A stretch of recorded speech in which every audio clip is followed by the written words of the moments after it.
Hey y'all, we're in the kitchen today and I wanted to share with y'all real quick how I cook bacon. It is super easy, not a lot of mess.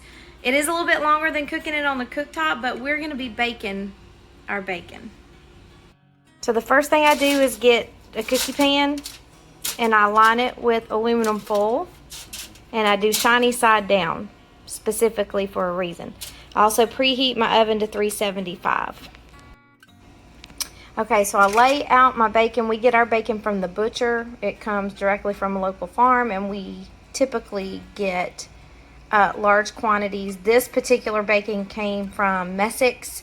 You saw in a video I did the other day that I got bacon from them, but we also have a half a pig coming, so I'm going to share that adventure with y'all at another time. Anyway, lay your bacon strips out. Try not to double them up. If they're a little bit touching or overlapping, it's okay. Just don't double them up. You're going to put them in the oven for 10 minutes. You're going to flip halfway through at that 10-minute point. You're going to do 10 minutes again, so a total of 20-minute cook time here. And then you're going to put them on a paper plate or a plate or whatever you do that's lined with paper towels to drain any excess grease. I also save my bacon grease, and I'll show you that in a moment and tell you kind of what I do with that. But this is a no mess way to do this. I do not like to fry things, so I don't typically like having grease all over the place. So this is just an easy way for me to cook bacon without any mess. And I don't have to stand over the oven for bacon. Okay, y'all, so here's my bacon grease. As you can see, it doesn't have a lot of dark specks in it, no burnt areas, because I cook it in the oven. When I used to pan fry the bacon, which I might do every once in a while. Again, I don't like to fry a lot of stuff.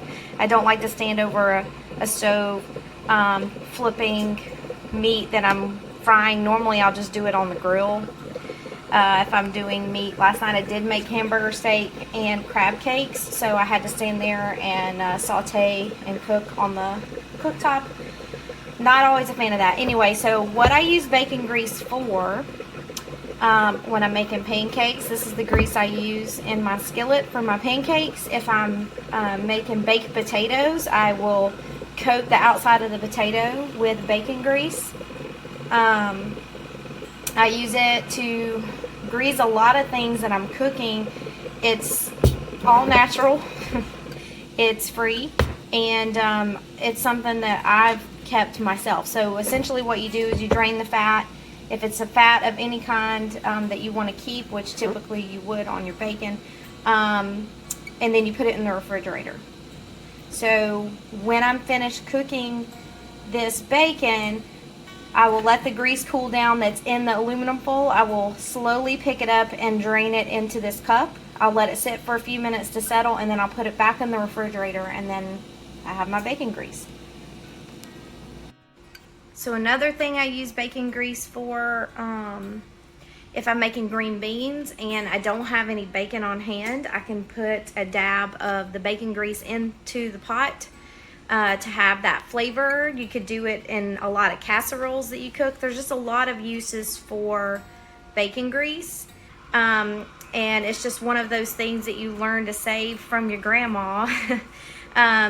And not have to use other sources. Obviously, if you are a vegetarian or vegan, you're not going to be cooking bacon, and you're not going to want to use that in your recipes.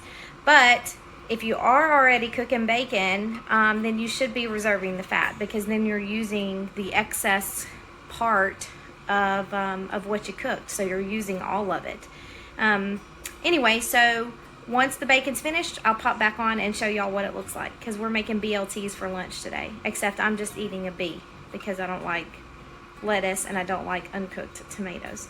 So I'll just be eating a bacon and mayonnaise sandwich with Duke's mayonnaise. Okay, so I have one bacon eater in the house that likes the bacon flabby. My husband and I like our bacon the same. crispy but not burnt.